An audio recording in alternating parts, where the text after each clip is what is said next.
On s'intéressera à l'application J'accélère avec Florian Sens. Bonsoir.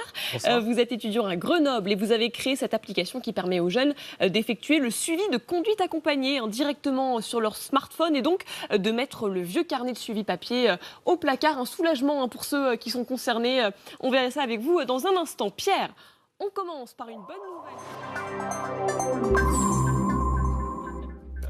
Un peu plus moderne. Allez, on va parler maintenant donc de cette application qui pourrait bien faciliter la vie si vous apprenez actuellement à conduire ou si vous accompagnez vos enfants peut-être dans cette épreuve. Ça s'appelle J'accélère et ça permet de réaliser votre suivi de conduite accompagné directement sur votre smartphone. On est avec Florian Sens, vous êtes à la fois élève et entrepreneur. Vous avez 22 ans, je le précise parce que c'est quand même assez impressionnant, à l'école d'ingénieurs INP de Grenoble. Et vous avez donc créé cette appli avec 3 autres camarades. Qu'est-ce qu'elle permet de faire, cette appli, très concrètement ? C'est ça. Alors en fait, un jeune en conduite accompagnée doit noter normalement dans son carnet différentes informations à chaque fois qu'il réalise un trajet. Donc la ville de départ, la ville d'arrivée, le nombre de kilomètres qu'il a parcouru entre ces deux villes. Et nous, avec cette application, on est capable d'automatiser tout ça. C'est-à-dire qu'un élève va appuyer sur le bouton Start au début, puis sur le bouton Start à la fin, et ça va enregistrer toutes les informations nécessaires directement sur son application. Donc c'est-à-dire les kilomètres parcourus, les villes de départ et d'arrivée, tout ça, ça se fait automatiquement. La météo, le type de route, on enregistre tout automatiquement grâce au GPS du smartphone. Ouais, c'est grâce à la géolocalisation que tout se fait. Ça permet aussi apparemment de s'auto-évaluer, c'est ça ? Il y a d'autres fonctions. C'est ça. En fait, on permet à l'élève de se mettre une note sur son trajet et de rajouter des commentaires aussi, pour qu'il puisse lui-même voir comment il est maintenant comparé à ce qu'il était auparavant. Alors moi, j'ai pas fait de conduite accompagnée, je sais pas pour vous, Pierre Blanchet. Moi, je pense que de mon temps, ça n'existait pas, la conduite accompagnée. Ah, ouais, peut-être, c'est une autre époque. Bon, dis donc, Mais du coup, je me rends pas bien compte, c'est un vrai soulagement de se débarrasser de ce carnet de suivi. Le problème, c'est qu'en fait, on n'y pense pas. Déjà, à mon époque, on n'y pensait pas. Et maintenant, les générations qui arrivent, y pensent encore moins. Le carnet papier On avec l'oublie, le stylo. c'est ça C'est ça, il faut l'avoir dans la voiture. C'est pas normal, enfin, c'est pas logique d'avoir un carnet dans la voiture. Donc on l'oublie, on le remplit pas comme il faut. Et du coup, c'est une perte de temps de le remplir à la maison. Et on oublie, on va rajouter des informations qui sont approximatives, etc. Et on n'est pas capable en fait de vraiment l'utiliser comme il se doit. Ouais, donc là, c'est un gain de temps énorme en fait pour tous ceux qui sont concernés. Alors il faut savoir que la conduite accompagnée, c'est 3000 km et des critères précis qu'il faut respecter.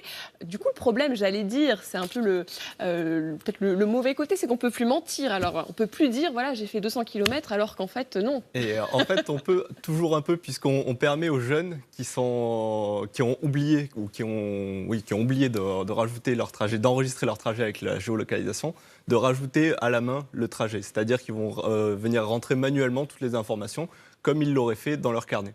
Ça leur permet de continuer le suivi même s'ils ont raté quelques kilomètres. Alors vous avez eu l'idée comment ? Vous avez souffert de ça ? Exactement. On est 4 à avoir lancé cette application du coup.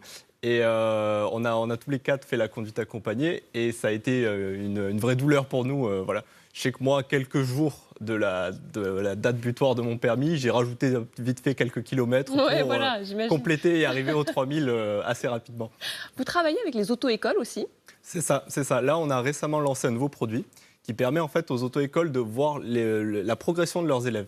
Donc, elles ont accès à un panel d'informations où elles peuvent retrouver le nombre de kilomètres parcourus sur chaque élève, le type de route parcourue de chaque élève, et les élèves qui arrivent bientôt à 3000 km et pour lesquels il faut donc préparer une date de permis. Et vous allez facturer ce service ? C'est ça. J'imagine comment vous dégagez du bénéfice de cette application ? Alors, la première idée qu'on a pour l'instant, c'est vraiment de faire payer à l'auto-école le suivi de leurs élèves.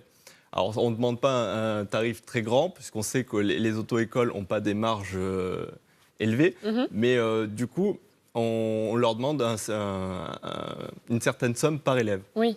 Ça sera combien à peu près ? À peu près 5 € pour l'instant, on est parti là-dessus. Sachant que pour l'instant, on est dans une phase de test, donc si des auto-écoles sont volontaires pour tester avec nous, c'est totalement gratuit. Et ça nous ferait énormément plaisir d'avoir de plus en plus d'auto-écoles qui commencent à utiliser le service, même maintenant. Bien sûr, alors j'allais dire, dernière question, elle est beaucoup téléchargée, ça marche bien pour l'instant. Ça existe depuis quand, vous m'avez dit ? Alors, il y a eu une première version qui a été faite pour un concours, en fait, qui est sortie en mai 2015. Mais l'application a vraiment été lancée qu'en mai 2016, puisqu'on a tout recommencé de zéro pour avoir une application propre. Et du coup, on en est déjà à plus de 600 inscrits. Et on se rapproche des 3000 trajets réalisés grâce à l'application. C'est pas mal, bravo. Merci beaucoup à tous les deux Merci à vous. d'être venus. Je rappelle quand même que cette application, il faut l'utiliser une fois que vous avez fini de conduire et pas pendant, parce que ça pourrait être très dangereux quand même, il faut le rappeler. Merci beaucoup à tous les deux. Et tout de suite, on retrouve Lucas Agela pour le journal.